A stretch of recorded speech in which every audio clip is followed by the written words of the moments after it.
Hi guys, I'm Taylor and I'm Taylor. and this is what a 3-day back-to-back building off of a sleeve process looks like. Me and Taylor.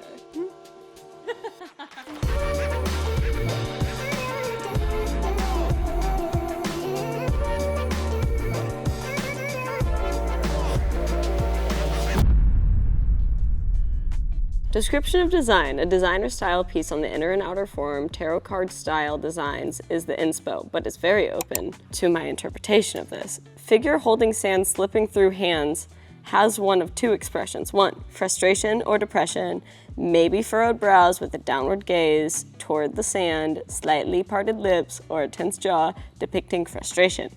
Two, helplessness, maybe a downward gaze toward the sand, slightly wide, unfocused eyes to depict resignation or disbelief. So basically, she wants a lady to show time passing by in like a tarot cardy kind of style.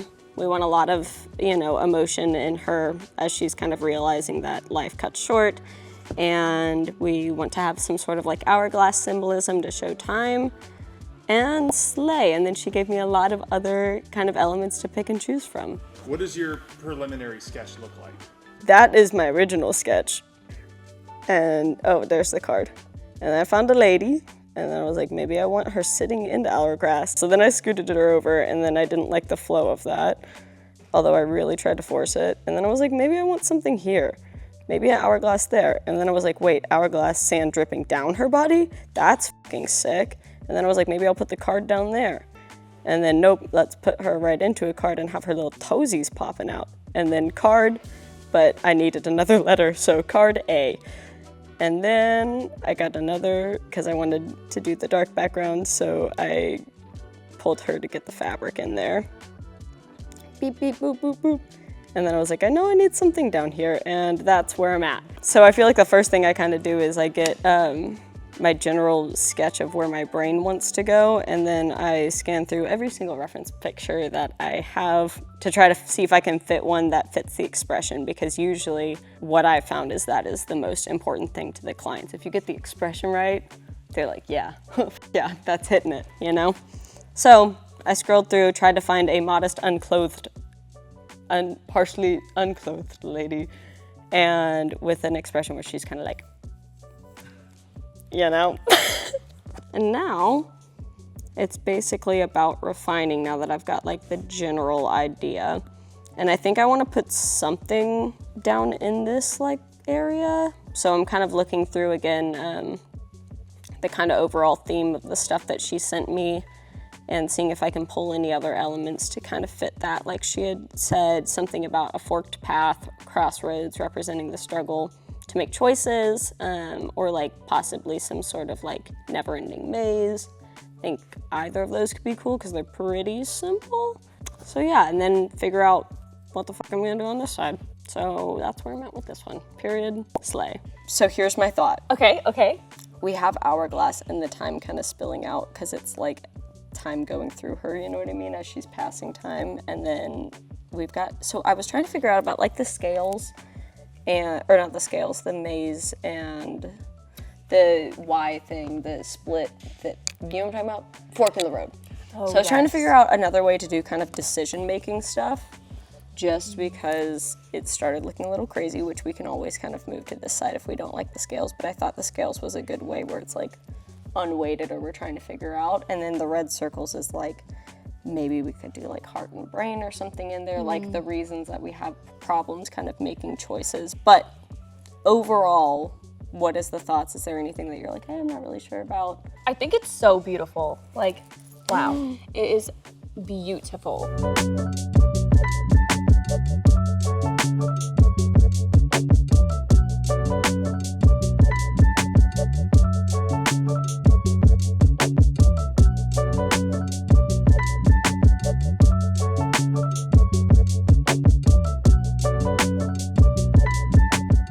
So this stencil in particular is very fucking tricky because we've got all of these super straight lines, and we decided to also do a lot of straight lines, and so like this needs to match up to be parallel essentially with that, and these also have to match up to be straight with these.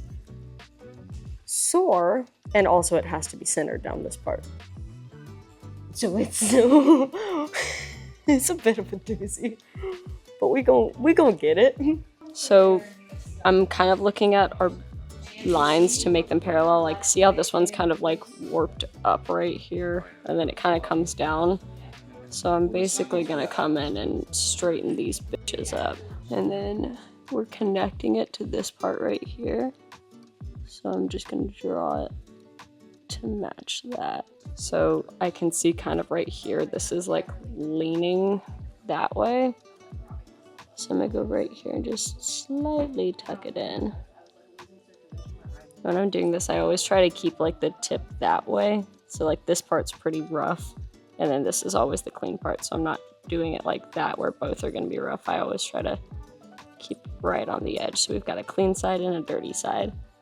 And I know that clean side's coming in.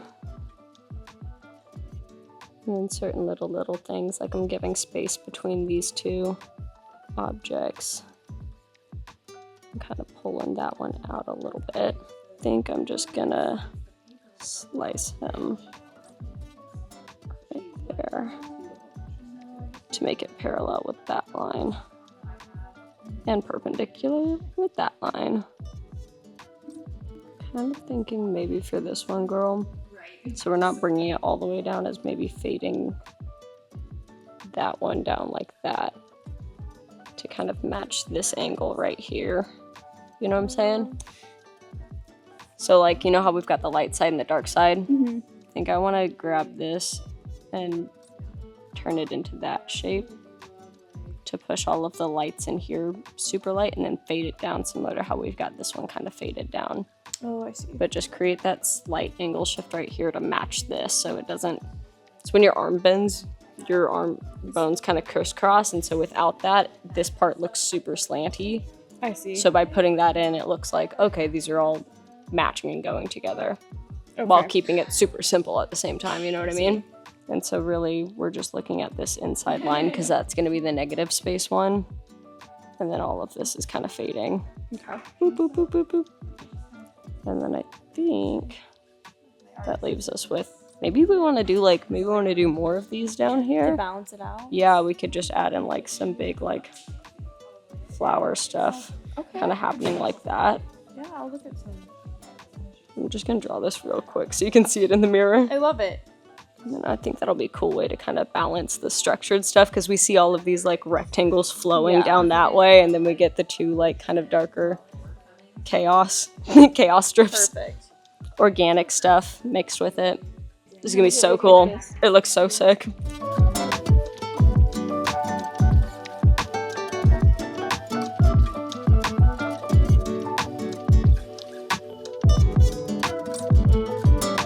Like this super light kind of tone to here. So it's gonna go from dark. Oh, Yeah, we're gonna get rid of that whole thing. Perfect. Okay. Yeah, So it's just less so we don't boxy. see this huge line coming down your arm. Okay, I love that. Yeah, because it looks like one gigantic Yeah, that's what I was rectangle? seeing too. And also when you turn this way, because your muscle bulges out too, like, because you're jacked. I said, oh my god. Because you're no one's so ever strong. that. So that way when you're standing like normal too, like you don't see that warp, you know? Like we're gonna cut it right about here so there's no like whoop, you know? And then that also gives us a really nice starting point. Also same with these flowers to kind of, if we choose to do the flowers, coming out from.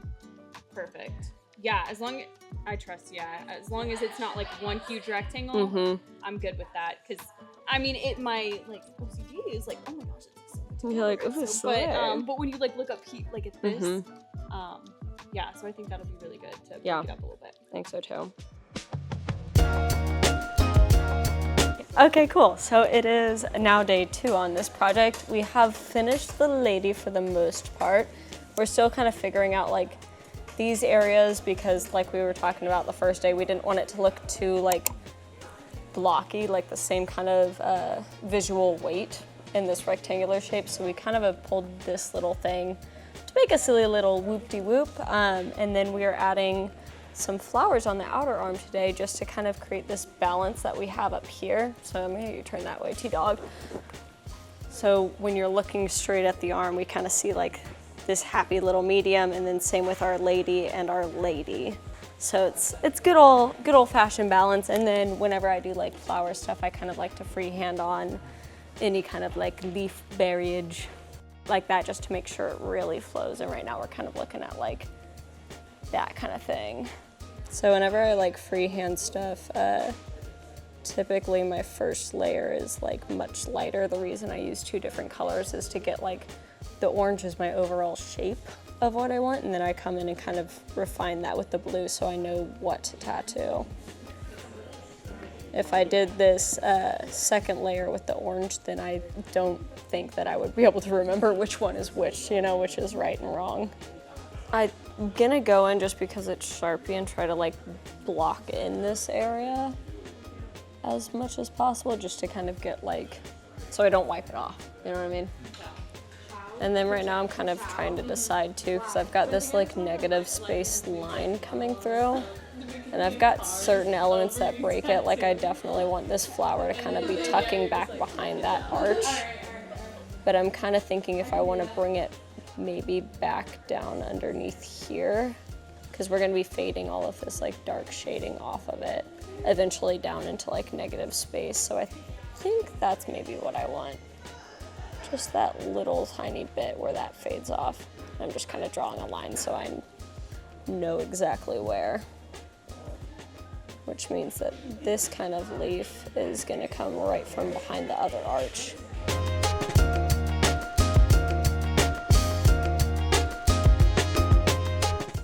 I'm seeing, like on this one, like the shadow kind of rolls out from the center. Oh, I like these little flippy ones. Oh, I'm gonna put some of those in. Hold up. What do I want to exchange that for? They're like little babies. So the blue ones are the one that we're doing, which, except for this guy. Those are the flips? Yeah. So these guys are like these guys. These little tiny babies. Oh, cute. Okay. So we've got like those little leaves, and then we've got the bigger eucalyptus leaves. So we've got like little ones. I think we're doing here, here, here, and right here. Okay. For the little ones. Our big happy magnolias. These are the, what are those called? The camellia ones? Yeah. And then I drew 2 more in Beautiful. here and here because I wanted like a happy little cluster. And then obviously all the little circles are gonna be our happy berries all scattered throughout. This line, I'm trying to decide, which I'm not sure that I love it, but I put it in there to think about, is like maybe, like I want this to be falling back behind these 2 things, right? So I'm thinking maybe pull that gray shading out here, but I'll have to see once we get into it. Otherwise, these dots are basically saying, okay, you're fading out to those points, as opposed to like drawing the line, which we're trying to get away from a little bit more structure, so I might opt for that. Okay. And then let me see the front of your arm. So this one, we're getting rid of the Art detailing of Deco-y, that? yeah, and we're gonna put in like a little eucalyptus leaf hiding behind these, so it kind of looks like it's fallen back in frame, you know? And then this is gonna be popped out over top of it. This one is gonna be hidden behind that little spiel and then come out, which I think I'm gonna do like, it's gonna come over top of this one, but underneath that one. So I think that'll look cool. And then turn your arm towards the front. This one's coming back behind this arch. Okay. And then I kind of drew in right here, and you see this line that I drew? That's where that negative space arch is gonna end, which is also where all the background shading is gonna end. Gotcha. And then we're going in and just having all of these light, airy flowers. It's all coming together. She is. Oh, I like this one too when you do like that. Because then it's like we just see these 2 little guys and that. Yeah, like there's something in each like angle, I guess. Yeah. And then when if we go in and do the shatter thing, we can have some like glass shards or something coming down there. That would be so bad. Yeah. Yes, they. Yay!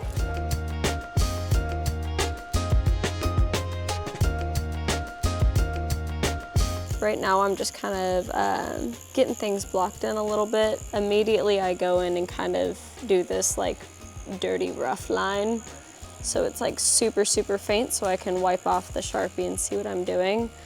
But I kind of do it in the area that I'm working in, so I haven't quite done that up here or back here because we'd have to do a lot of repositioning, and I feel like it's maybe just more efficient to do it kind of block by block. And then now I'm just kind of going in and starting to block in overall values and whatnot. So sides of leaves that I think are gonna be darker, like I know that I want the dark rolling from this side and this side, so I leave a little gap in between. And none of it is super tuned in yet, except for maybe this one edge of this petal. But I'm just making sure that I've got good balance in my values, so I know that I'm gonna push this one to be about that dark, this one's gonna be lighter. I'm just kind of game planning as I'm tattooing while I'm trying to get like a base down. And then as for blocking in and whatnot, I kind of just run it. I like to put like a base tone down that is like a value lighter than what it should be, so I can always go in and push stuff. So even though we look like we've got maybe good value here, like I know I'm eventually gonna push that to be like black. So it's like a little bit lighter than normal, because you can always add ink, but you can't take it away, obviously. And then I think for today, we're just gonna try to get all of this stuff blocked in to about this kind of general level. And then tomorrow we're gonna go in and really refine everything. Yeah, slay.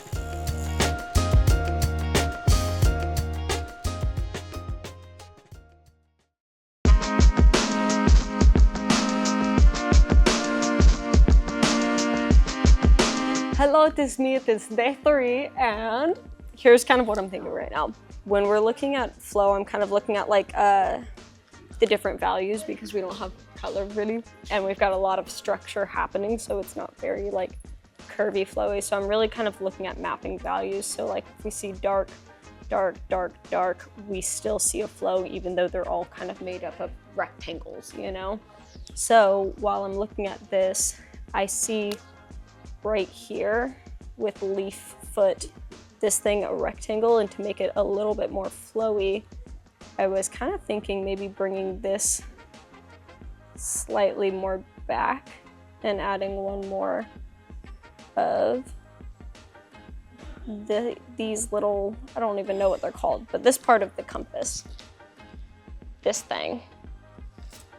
So that way when we're looking at it, we kind of see flowing down like this with the values in contrast. So I'm just putting that sucker in there real quick. Yeah, that feels good. And then I know too, when I'm looking at it, I see this giant shape start to appear with the edges of the leaves and the flowers. So starting at the compass, and I'm following the form of this, and then I'm following the form of like the leaves and the flower. I know that I want my shading to kind of follow that shape. So I know I'm gonna shade out to about here so that it continues to kind of follow that giant flow. Zoop. And then what we're about to do is we're gonna darken this to be closer to this kind of really dark mid-tone, just so I see a nice gradient stack of like deep mid-tone, really dark mid-tone, black. And it kind of, again, is pulling our eyes down following this giant shape. And then I think also that's gonna kind of pop all of these flowers and stuff forward, which is what we want, right, T-Dog? Yes, ma'am. Yes, ma'am.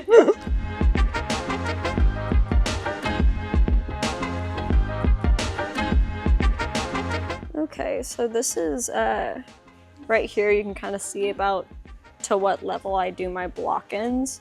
And they kind of have jagged edges like that because I kind of just scribble like to fill it in really quick to get the shapes. I don't really love lining things to get the value rather than just filling it in, because when you line, typically it looks darker, and in realism, there really aren't lines. So I try to avoid that as much as possible just by blocking in the overall value.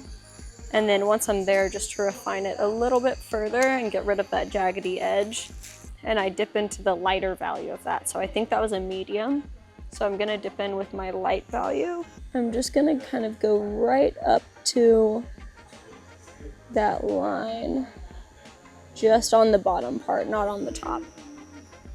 Because the top part is supposed to be fading up and the bottom part is a hard edge, the hard edge that follows that petal. So once I get that kind of line in there, I just flick up slightly from that line to kind of disguise it a little bit, while keeping the top part pretty soft. So once I get that kind of border edge sharpened up, and that's with a 7, I go back in with my type 3, dipping again into that light value, and I come up to the top of that border, and I just add a couple dots outside of the border. And that just kind of shows the gradient up and gives one extra kind of value or mid-tone, so that it doesn't look too harsh or too jaggedy, and it starts fading it out really softly, and I know the value on the inside is exactly what I want. That's how I get rid of those nasty jaggities. This is like the most satisfying part of the process, I think. Every part has like some level of satisfaction, but this one makes my brain tingle in a way nothing else can. So you'll notice too, if anyone does wind up trying this, the dots will always be darker than if you're kind of using the pendulum motion to put it in. So when you do decide to do the dots, make sure to be like extra light in your pressure, so you don't get one that's like real dark. So I think overall in this piece, something that was very fun for me to try to figure out was how to incorporate it with our existing pieces, because we kind of worked on this stacking individually, so it was fun to kind of pull all of that together, and I hope that anything that I talked about was maybe potentially helpful for you watching, and make sure to follow Eden for any more EDU content.